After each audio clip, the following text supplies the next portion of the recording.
Beruchim Habayim, ladies. We are today studying the book of Bamidbar, and we are studying the first Perashah.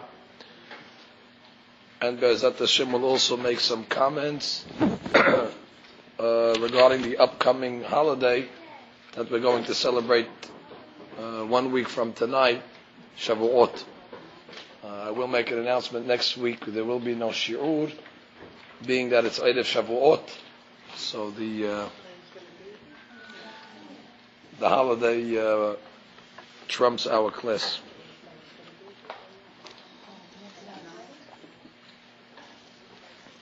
No class.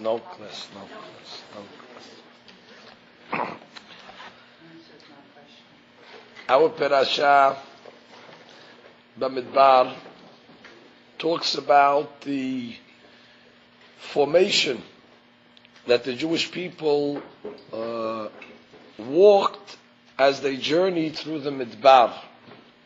You have to picture it in your mind. They didn't just travel haphazardly as a mob of people, just traveling from point A to point B. There was a certain formation. The Mishkan was in the center. That was the tabernacle. And each tribe had their position where they would stand surrounding the Mishkan. You had those that were in the back, you had those who were to the right and to the left, that were in the front. So if we would have an aerial view from a helicopter looking down, you'd see a most beautiful thing. You'd see like a square of all, maybe just 600,000 men alone, besides the women and children. So you're talking close to 3 million people all traveling in a certain system in the Midbar. Now, who decided where they stand? This was already told by God to Moshe. God gave them the positions. Yehuda, they stand over there. Shimon, over there. Naphtali, in the other spot. So this was all already prescribed from God. And it should be pointed out that there's a lot of mysticism behind this system of traveling. The Jews, when they came out of Mitzrayim, they actually were able to get a glimpse of what the heavens look like. For a moment, the heavens opened up, and they were able to get like a sneak preview of what happens in the Shamayim. And they saw the Kisei HaKavod, that's the chair of glory of God, and they saw all the angels in that formation. They saw angels to the right, to the left, to the back, to the front. So when they saw that formation, they got all excited and they said, we wish we could also have a similar formation around God, which is the Mishkan, which is the tabernacle. And it was something that they were passionate about. They had such a will and a wish to emulate the Malachim. So what happened? Moshe comes to God and says, and I'm paraphrasing over here, he says to God, Borei Olam, you're giving me more problems. What do you mean more problems? Now I'm going to start to tell them where they're supposed to stand, and all the tribes are going to start arguing with each other. I want to stand over here, no, I want to be on that side. It's not enough problems we have in the Midbar. Now you're giving them another thing to fight about. So Borei Olam says, no, don't worry. There's nothing to worry about, Moshe. Already they have a precedence. This is not the first time they walked in formation. When Yaakov Avinu died, they also walked in a similar formation around his coffin. Each tribe also made a box, standing in their spot, and the coffin of Yaakov Avinu was in the center, and they all walked to the final burial for the final resting place. So what God tells Moshe, don't worry about it. Already they're used to it, so to speak. Already it's not the first time. What's the interpretation of this midrash? How are we to understand it?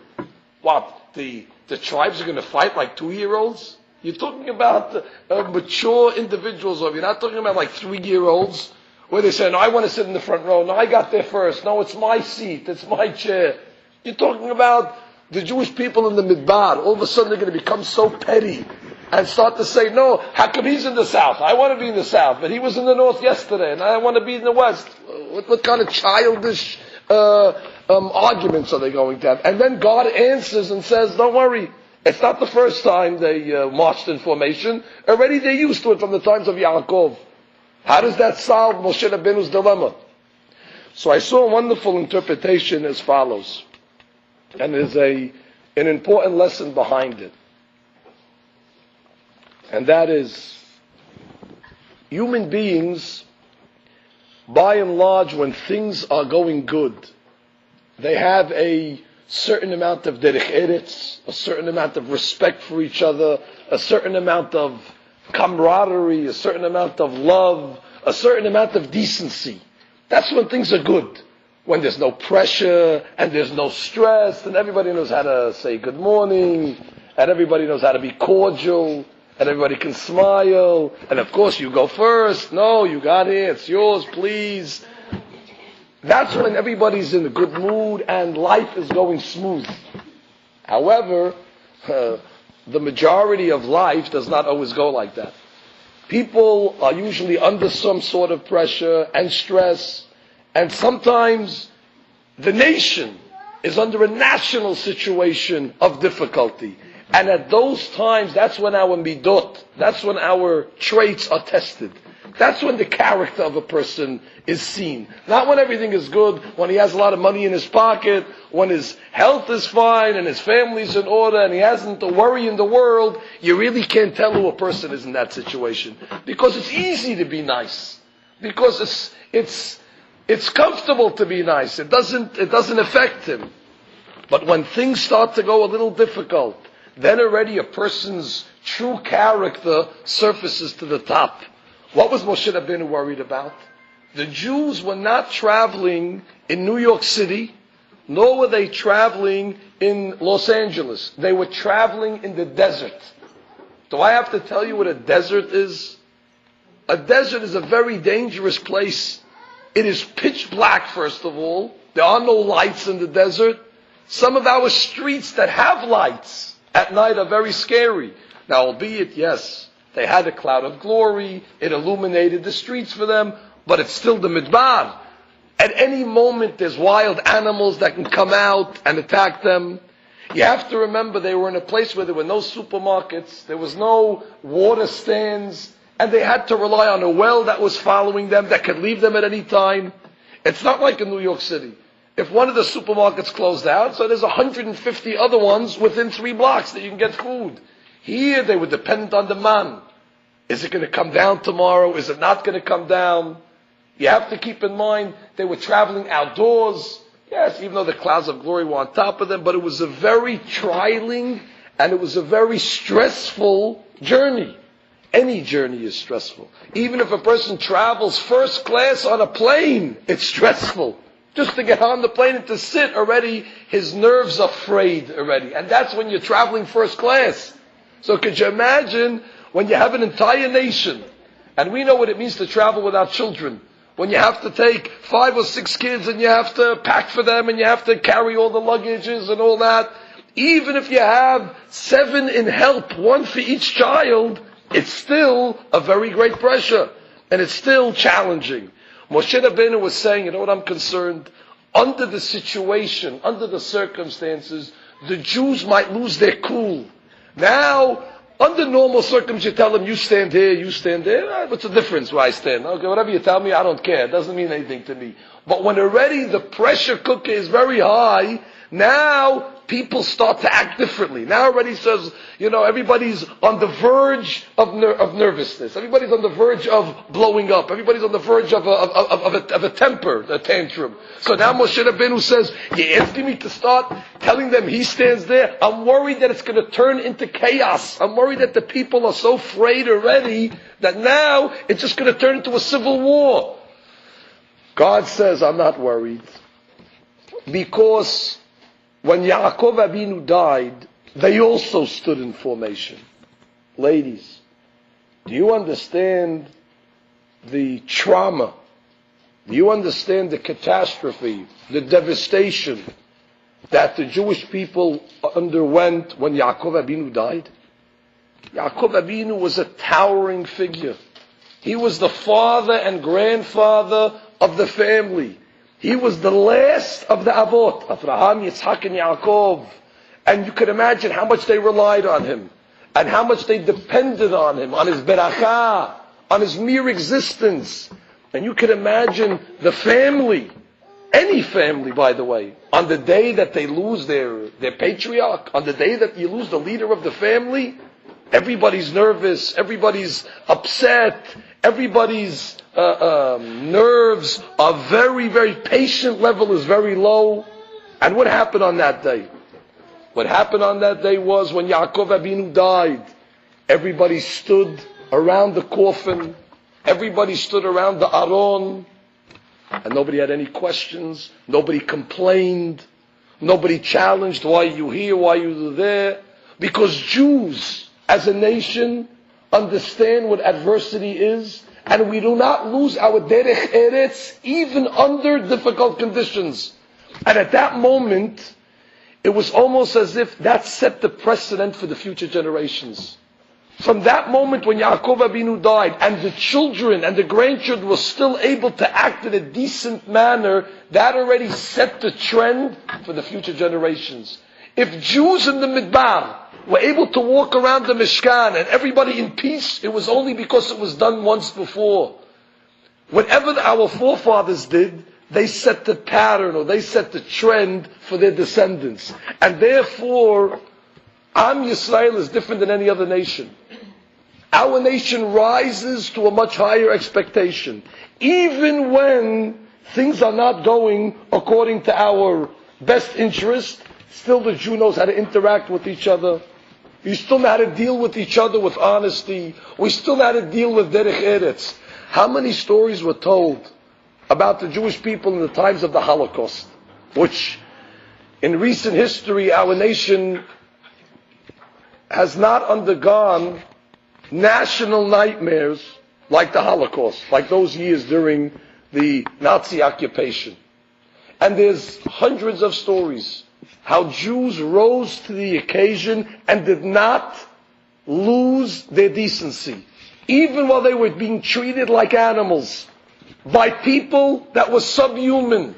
Still, the Jewish people conducted themselves like princes, like royalty, with the highest standard of derech eretz. One story that comes to mind was when the Jews were in one of the concentration camps, and one of the Jews in the camp was called into the office of the general.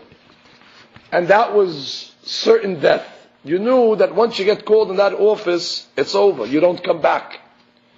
So the custom of the camp was when somebody would get that fatal call, they would start to divide all their assets. What do I mean assets? What type of assets do you have in a concentration camp? So the inmate would look for somebody that had tattered shoes, or maybe their shoes, were not covering the whole feet. So he takes off his shoes and says, listen, I'm not coming back. I'm not going to need these shoes anymore. You take the shoes. And then he takes his gown that he's wearing and his shirt, and he says, listen, your shirt already is torn and it's tattered. I don't need this anymore. I'm going to my certain death. And they would give away all their clothes and anything they had of value. But of course, as you know, what's the most valuable thing in the concentration camp? Their ration of bread. There's nothing more precious. That's all the inmates in the concentration camp think about all day long. When are they going to eat the bread? Should they save it? Should they eat it now? They're obsessed by that little ration of bread. And the fellow said, I'm starving, but why should I eat it? I'm going to die anyway. Let me give it to somebody else that at least is going to live. He might need it more than me. So he went and he gave the bread to one of his fellow inmates. Again, that is the greatest commodity that one could receive in a concentration camp, an extra ration of bread. Miraculously, the fellow went to the commander, and miraculously, they let him live. And now he came back. And now again, you have to remember the conditions that we're talking about. People are being treated in the worst, inhumane fashion. And a lot of times what happens is, when you're treated like animals, you start to act like animals. Just go and look at the way the behavior is in the prisons. Criminals that have a low standard going in Their standard only becomes much lower because of the atmosphere that they're in. They're being treated like animals by animals, so they become even more hardened criminals. And they become much more ruthless. They become much more heartless and without compassion. And now the fellow comes back. And right away his friend comes back and says, these are your shoes. I can't keep these shoes. And the fellow comes back to another guy and says, here's your shirt back. Take your shirt back. It's yours. It's good to see that you're alive. Baruch Hashem, you're from the living.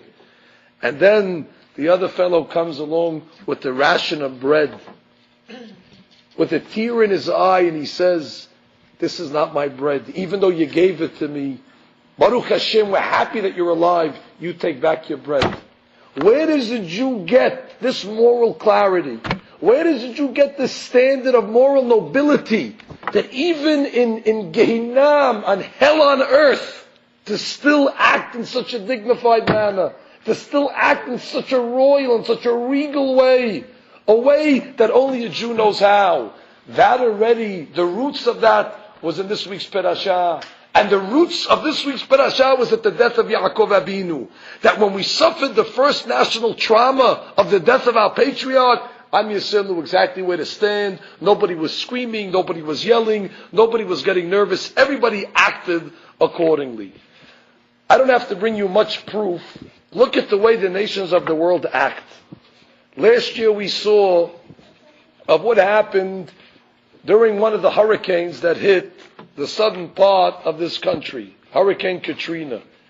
And although we saw some stories that were heartwarming of people helping each other and caring for each other, but at the same time we saw people robbing from each other, people taking advantage of each other, people looting and committing all sorts of crimes and all sorts of the most hideous things at a time where people were suffering. Because when the pressure is on, that's already when our midot are challenged. If you remember, whether it was the blackouts that this state, whether it was in New York a few years ago or years back, the looting that takes place, and the robbing and the pillaging, all it takes is a little pressure and a little something to go wrong, and society goes wild. All the derech eretz and all the midot, it's a thin veneer. It's like a very thin layer.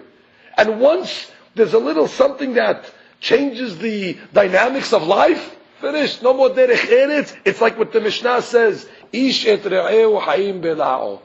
Human beings become like cannibals, and they devour each other, and they swallow each other alive. And that's what the Torah is telling us over here. As Jews, it's not enough only to act properly when you're in a good mood, when things are going properly, but even when one is under pressure, he also must still act in a proper way and not let his midot, not let his character get the best of him.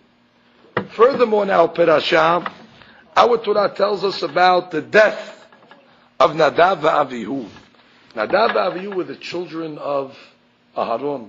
The pasuk says, "Vayamot Nadav and Avihu," and Nadav and Avihu died. And the pasuk says, "Ubanim lo hayu lahem." They did not have children.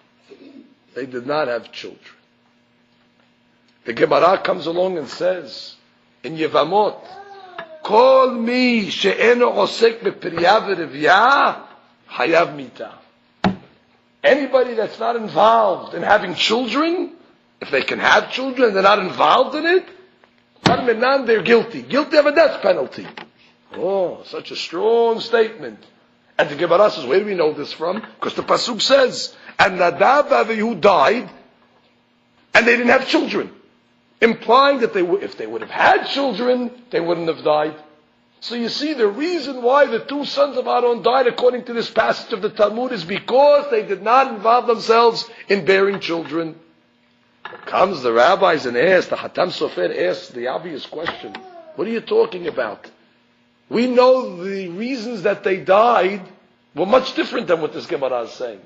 One rabbi explains the reason why the children of Aaron died was because they drank excessive wine before they went to serve in the Beit HaMikdash.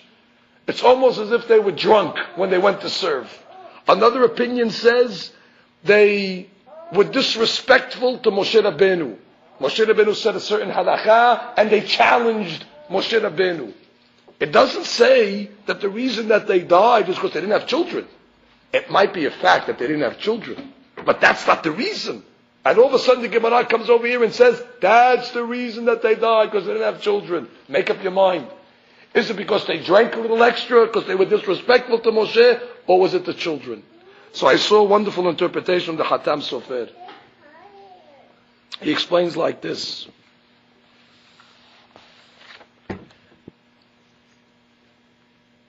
What is the greatest motivation in our lives for us to become better people? What is the greatest catalyst or greatest inspiration for us to be better Jews and better people with better refined character? Revolver writes, you know what that is? Having children. Having children. Why? Because once you have children, now already you become, whether you like it or not, a role model. You become a teacher. Now already you have students. Now already somebody's learning from you. And that's the biggest motivation to become a better person, because now already somebody's constantly watching you. And now your good or bad ways are going to be now rubbed off on somebody else. And even better, what happens when our children are disrespectful to us? What happens when our children answer back to us? Right away, that's an indictment against us. Right away, we look at ourselves and say, where did they learn this from? Why are they talking like that? Why are they misbehaving? Right away, we look inside at ourselves and say, maybe I'm not doing something right. Maybe I'm not giving them the proper chinuch. Maybe they picked it up from one of my bad traits. So our children actually make us better people. And with this he explains that, yes, you know what the sins of Aharon were? They were because either they lacked respect for the Beit HaMikdash, they drank a little too much. Either they lacked respect to Moshe and Aharon because they argued on one of his rulings. But you know what the Gemara is saying? You know where all that lack of respect came from? Because they didn't have children. If they would have had children, all those negative qualities would not have been. Because when one has children, already it forces himself to make himself better. And therefore, that's another value in bringing children in the world. We become better people on account of our children. We are going to read on Shavuot, as our custom, the 10 Commandments. The 10 Commandments, as you know, were on 2 tablets, and they were written parallel to each other. The first 5 on one side, and then 6 to 10 on the other side. 1 was parallel to 6, 2 to 7, 3 to 8, 4 to 9, and 5 to 10. So there's an interesting midrash. The midrash says there is a connection between the first commandment and the 6th commandment that were parallel. And number 2, and number 7, etc. For example, the Gemara says, the midrash says, what's the connection between Anochi Hashem Elohecha, I am your God, and the 6th commandment, Lo Tirsach, don't kill? So the Midrash says to teach us that somebody that, God forbid, kills a human being, that's tantamount of minimizing the oneness of God. Why? Because every human being is created in the image of God. We all have what's called a Tselem Elohim. And therefore, if one diminishes that image of God, he goes against the oneness of Hashem. Hence, there's a relation between 1 and 6. The Midrash goes on. Lo yihye lecha Elohim acherim. You cannot have any other God. That's parallel to the 7th commandment, Lo tin'af, do not commit adultery. The Midrash says somebody that can worship another God is tantamount to an adulterous affair. Because just like an adulterous affair, he's not loyal or she's not loyal to her mate. So someone that can worship Avodah Zarah, that is considered adultery. God is our mate. And therefore to go worship something else, that is considered lo tanaf. The Midrash goes on to say, Zachor et Yom HaShabbat lekadesho. That's on one side. And the parallel law is, Lo ta'aneh b're'acham et shakir. Don't be a false witness. Because when one keeps Shabbat, he's a witness. Yes, you're testifying. What are you testifying to? You're testifying that God created the world in 6 days and He rested on the seventh day. But when one works on Shabbat, you're a false witness. You're giving false testimony. It's as if you're saying, God didn't rest on the seventh day. And that's why I'm working. You're a liar. So the Torah says, don't be a false witness. Your actions are giving false testimony. But the most interesting one that I think is the 5th and the 10th. The 5th commandment, as all as we know, is kaved et avicha ve'et imecha. Honor your parents.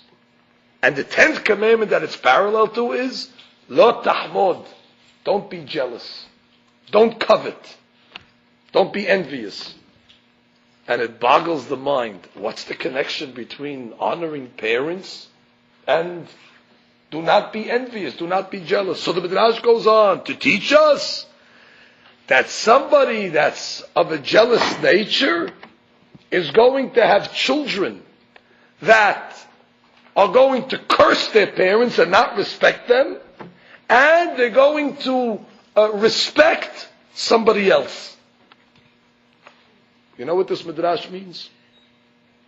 We're talking about parents that have children. And the parents are envious.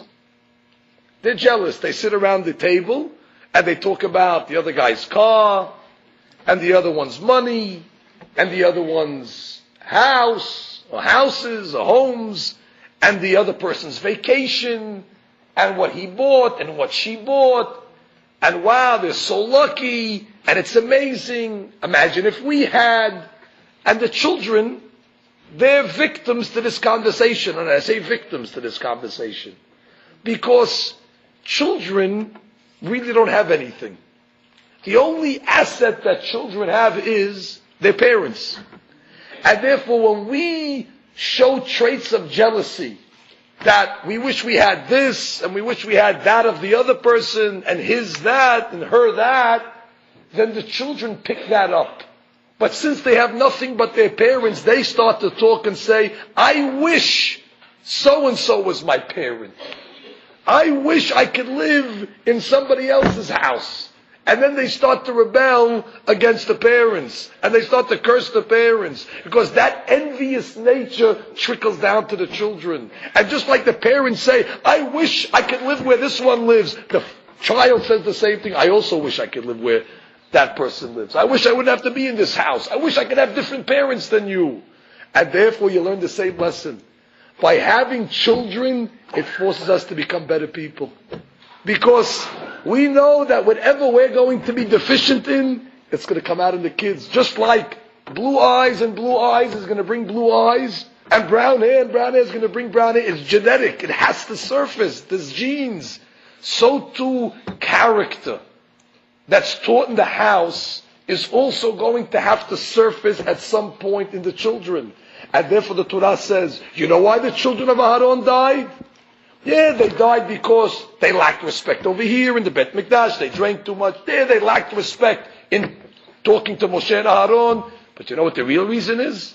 This could have been avoided. By how? If they would have had children. If they would have had children, all their lack of respect issues would have went away. Because they would have been forced. They would have been under compulsory, exemplary behavior for the children's sake. And that's something to think about. We are now coming to Rosh Chodesh Sivan. Rosh Chodesh Sivan is this Sunday, God willing. There is a prayer that was authored by a great rabbi called the Shelah Kadosh.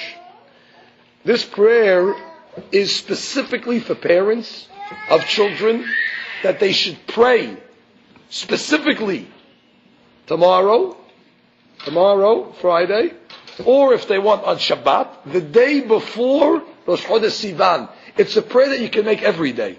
But specifically it's earmarked for the day before Rosh Chodesh Sivan. And it's 2 or 3 pages, and it's the most beautiful prayer.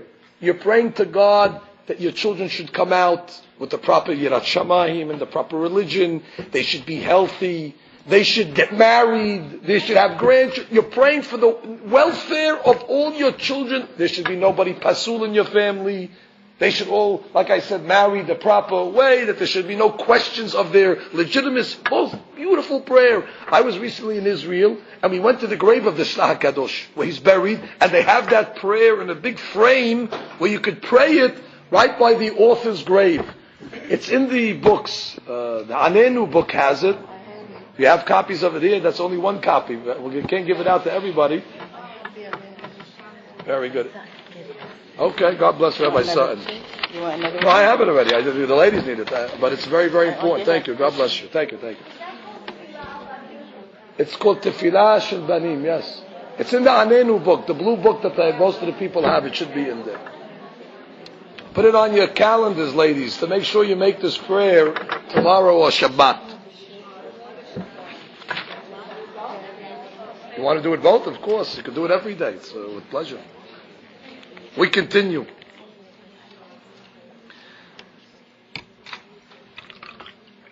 One of the things we read about in our parasha is about the jobs of the Leviim.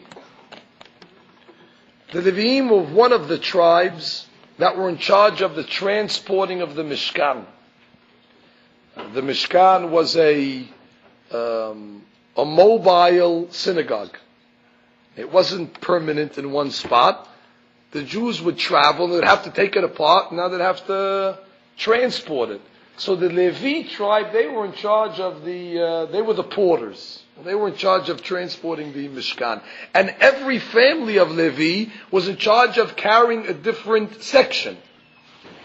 But what happened, the Torah tells us, the tribe of Levi all knew that what's the most coveted furnishing in the Mishkan? The Aron, the Ark. After all, the Ark has the Torah in it, it has the tablets in it. So what was happening with the Leviim? They were all fighting because they all wanted to carry the Aron. And why did they want to carry the Aron? Because it's a zechut. Do I have to tell you what type of mitzvah it is? It's like carrying a Sefer Torah, times that by 1,000,000. You're carrying the Aron. The Aron is Kodesh Kodashim, it's a holy of holies. So what was happening? Every time they had to travel, Levi, no, I want to carry it. They were fighting. No, I want the zechut. I want the mitzvah. Pushing. And what would happen? A plague would come down and kill the Leviim. Why? Because you're fighting in front of the Aron. What type of derech eretz is this? What type of disrespect is this? Is this the behavior that is expected in front of the Aron? In front of the Aron, you have to be on your perfect behavior. But again, I ask you, why were they fighting? They were fighting in order to do a mitzvah.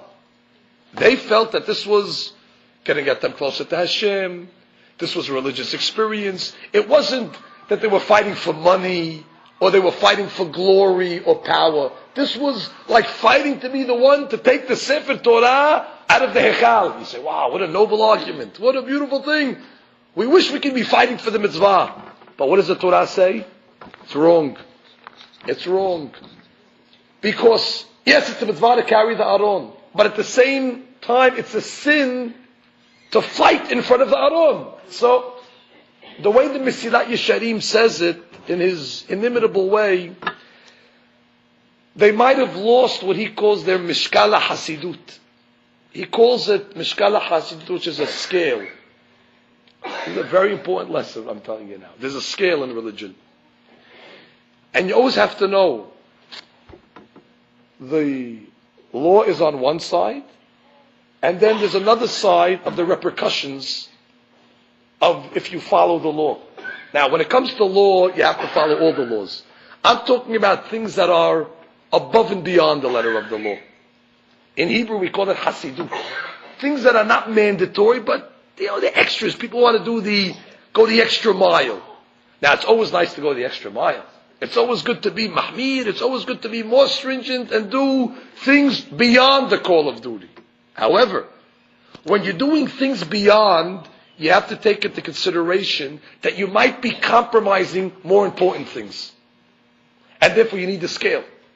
You need to know it's a nice thing to do this, but what am I giving up? Maybe the downside is worse than the stringency.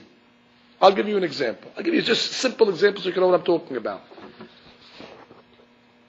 The Ashkenazim, they have a minhag on one of the days after Hoshana Rabbah, that's on Sukkot, that on that morning the Hazan prays with a white robe. Ashkenaz call it a kittel, like they pray on Kippur with a white robe. So the Hazan wears the white robe. So in one of the synagogues, the Hazan got up, so he asked the Shamosh, where's the robe?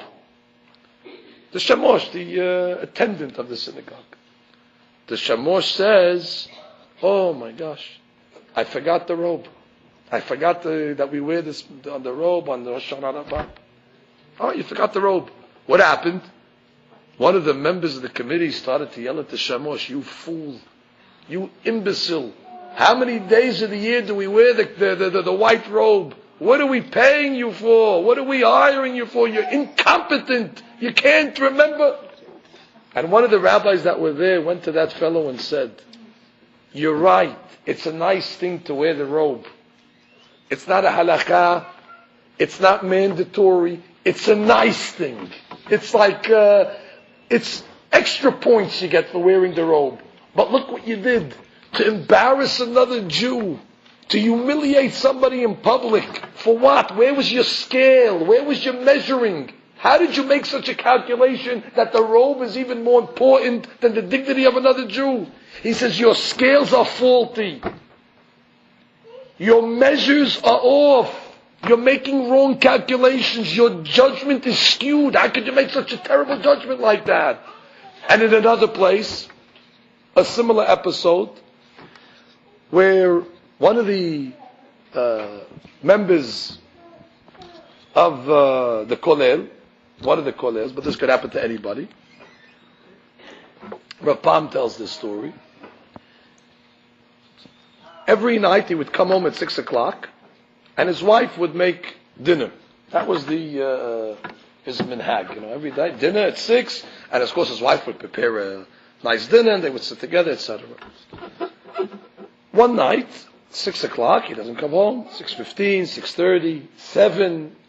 Now already the food's going in and out of the oven, back and forth in order to keep it hot, because he's going to come home any minute. By the time he came home at 7:30, the food was all shriveled and dry and all that, and she was upset. And he comes in very, very excited and says, oh, I'm sorry, first of all, that I'm late, but I was doing a chesed. Somebody needed to be taken to the airport, so I had to drive them to the airport. I did a mitzvah. So Rav Pam says, yes, is it a mitzvah to take somebody to the airport? The big mitzvah. Chesed, phenomenal. But where's the scale? Your wife is waiting for you. Your wife cooked dinner. She's expecting you to come home and spend that time with. So this was a bad judgment, which means it's possible to do a mitzvah, but even when you do something good, if it's not calculated, it can be considered a wrong thing. And in Rav Pam's opinion, that guy made the wrong decision. What do you mean? He took somebody to the airport. What a chesed. You're right, but what did you sacrifice because of it? He said, your scales are broken. And therefore you always have to measure not only good and bad. You have to mention good and good. Your good has to be measured and say, but if I do this, what am I giving up? Another fellow in one of the groups of the Hasidim, they're very careful to make matzot, the matzah that we eat on Pesach, on Erev Pesach, the day before Pesach. It's a very hectic day, of course, to make the matzah that day. But some of the books bring down that it's very, very special also to do it that day. But you have to be very careful when you make it that day. Because even if a drop of hametz goes into the matzah, it's over. It's hametz. So everybody's making the matzah and all that. And there's one almanah, a widow. They have the ladies that work in the matzah bakery. She's in charge of kneading the dough or rolling it or whatever it is. So everybody's saying, faster, this and that. So one of the men that's in the matzah bakery starts to scream at this widow, hurry up, faster, come on, we have no time, faster, faster. So the rabbi who was monitoring the whole thing, I said, what are you doing? He said, what do you mean, Rabbi? Hametz today is a mashihu, meaning if there's a drop of hametz, it's over. We have to get them. So the rabbi said, anger, a drop of anger also is asur. And let me tell you something else. A drop of anger is even worse than a drop of hametz, especially when you're taking it out on a widow. So you're worried about the hametz and the matzah, astringency of astringency. But where's your scale? Where's your scale? And it's the same story, and there's 100 stories, and I'd like to tell you the stories just so you know, because we're all passionate. We love to do good things. But even when we're doing good things, you always have to say, maybe this is not what I'm supposed, maybe I'm supposed to be doing something else. Maybe there's a consequence. Maybe there's a repercussion. You need to scale. You always need to say, is it right? And even if it is right, is it right in this situation? Is somebody else going to get hurt? There was a famous story which I heard 100 times, but it brings it out. Fellow came home on Friday night. He had guests, etc., and all that. And when he got home, the kiddush was set up on the table, and the halot were also, beautifully set up. But the chali cover wasn't there. So the fellow comes home. He said, "The guests are there, and the chali cover." So he starts to chastise his wife. Where's the chali cover? How many times are we doing Shabbat? It's, you don't know already. We have to put a chali cover on the table. Yelling, "Where's the chali cover? Bring the." She's nervous now. The people are looking at her. This, that. She said, "Where is it?" Sometimes you don't always know where it is. Till she found it, she turned every color in the rainbow. Finally, they covered the halal. So one of the rabbis that heard about this behavior went to the fellow and said, "I want to ask you a question. Do you know why we cover the chali on Friday night? Do you have any inkling? Do you have any idea why you cover the chali?" So he said, "I don't know. That's the minhag." He said, "Let me tell you why. Usually, when you're having bread and you're having wine, bread comes first. You always make hamotzi first before you make borei pri hagefin. Bread is the king.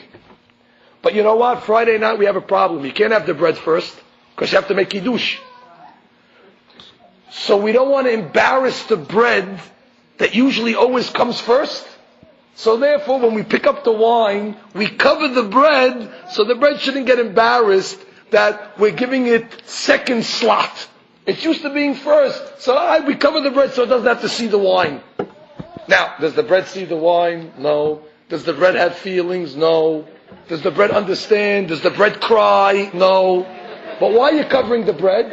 It's a lesson to teach us that if you have to be sensitive to the chali, you have to be sensitive to the bread on the table, all the more so to a human being. He says, "And you tipesh, you fool, you're yelling at your wife, embarrassing her. What? Because of the dignity of the bread. You made the bread more important than your wife, than a human being. You're giving more kavod to the halal than you are to a person that has feelings, that has tears." Again, is it nice to cover the chali on Friday? Of course. But where's the scale? Where's the scale? What takes precedence? What's more important? What's less important? And if you always have to think of that in life. Last but not least, if I could leave you with one thought on the holiday of Shavuot that Be'ezat Hashem we're going to celebrate. We read such a beautiful story. I wish we could elaborate, but I would tell you to go read the book of Ruth. What a story, especially for ladies. You read about some of the greatest heroes in our people that were ladies. A lady by the name of Naomi. We read about her daughter-in-law Ruth, who eventually became the great-grandmother of David HaMelech. She was a convert, and she converted to Judaism, and she stuck by her mother-in-law, and she served her, and she did chesed, and eventually God paid her back with becoming one of the most important people that had a descendant that's going to be one day Mashiach Tzidkenu. It's really a heartwarming story about a lady that went from riches to rags. Naomi was a very wealthy lady and she lost everything. And you learn about another lady who went from rags to riches. It was Ruth, who was on the bottom, and she rose to a very prominent position. And there are many beautiful lessons that we can learn from this story. But one lesson I'd like to say over today.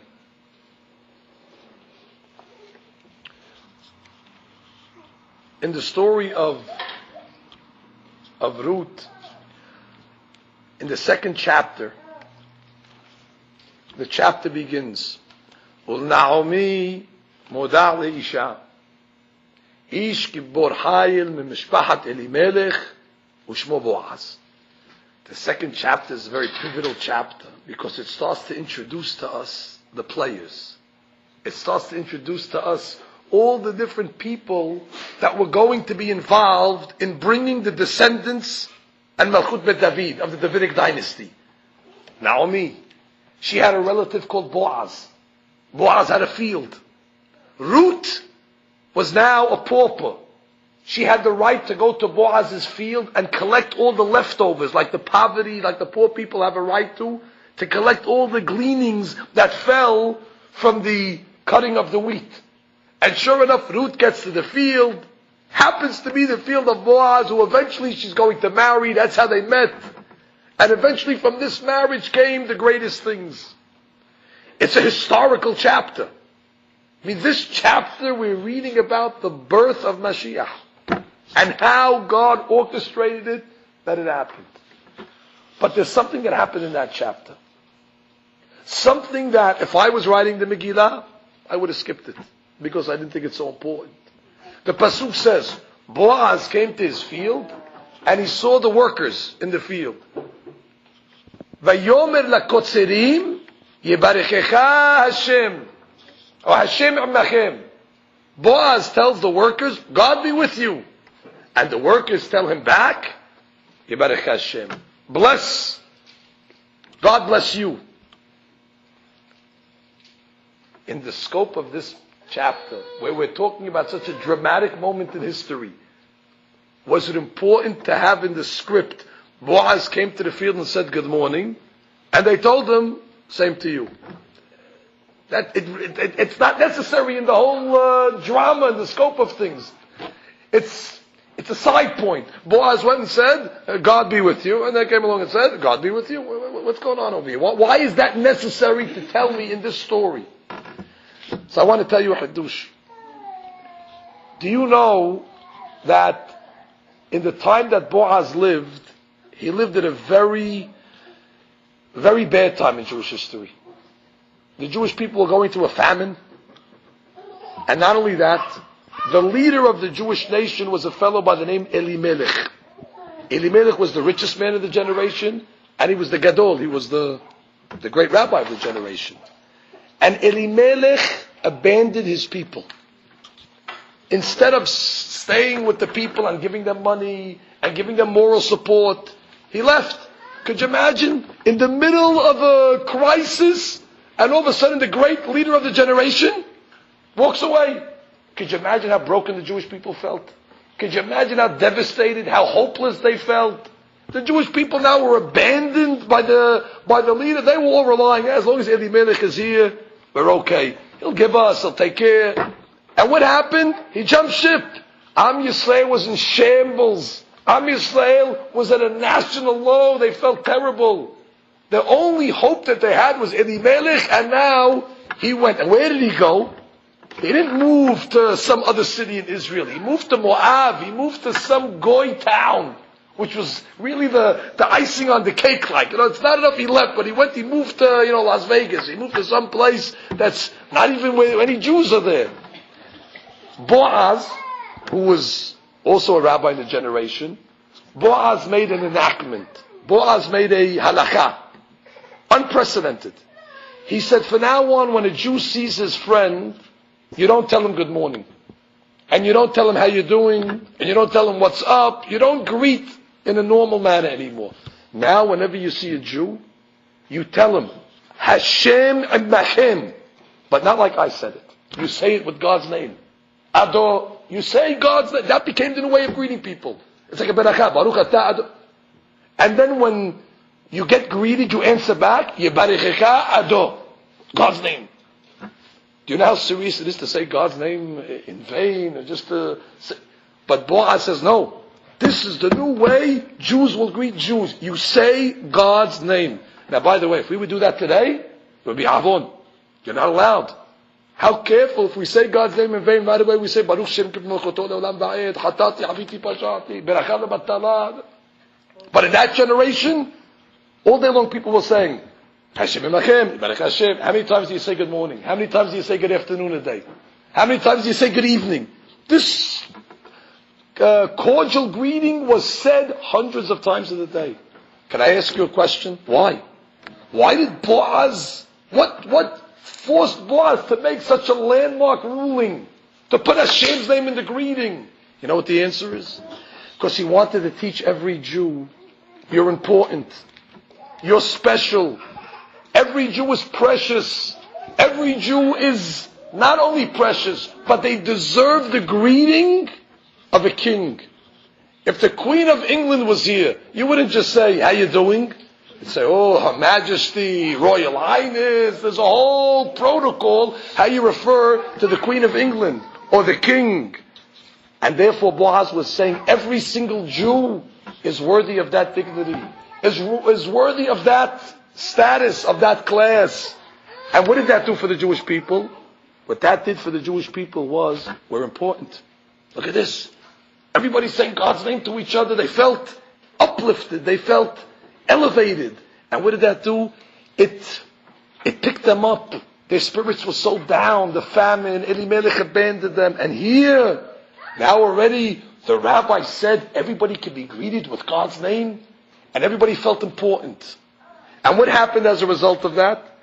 As a result of that, eventually Boaz marries Ruth, and the story goes on, and David is born. And from that comes Mashiach. You know what the lesson over here is? If we want Mashiach to come, if we want the same ending of that story, we also have to remember how it started. People respected each other. Respected each other like kings. And everybody treated each other like queens. The level of honor was so great. And therefore, it led to a redemption. Today, we're also waiting for Mashiach. But the precursor of Mashiach must be like it says in Megillat Ruth, where we have to maybe not use the name of God on our friends, but we have to elevate them. The Gemara says they're going to ask us a question after 120 years. I've given you some of those questions in previous classes. But today I tell you the one that I left out. They're going to ask you a question at the end of time. Himlachta et konecha. Did you accept the sovereignty of God upon yourself? And himlachta et haverecha. Did you accept the sovereignty of your friend over you? Meaning, did you treat God like a king? And they're going to ask you, did you treat your friend like a king? In the story of Ruth we see, what was the zechut that brought the Davidic dynasty? Because Jews were treating each other not like friends, but everybody looked at each other, oh, I'm standing in the presence of God, Hashem Emachem, Yibarech Hashem, and that already brought the result, that it be the will of God. That we should also have this sensitivity of understanding what does it mean to respect. Not like everybody respects each other. Jew to Jew has to be on a higher level. And then the same result that took place in the Megillah will take place as well in our time. And this is a time of redemption. Some have the custom on Shavuot to read the Tehillim. David HaMelech was born on Shavuot and he died on Shavuot. And therefore some read the Tehillim on that day in order to remember his memory and to beg that the descendant of David, Mashiach Tzidkenu, will come speedily in our time. Amen.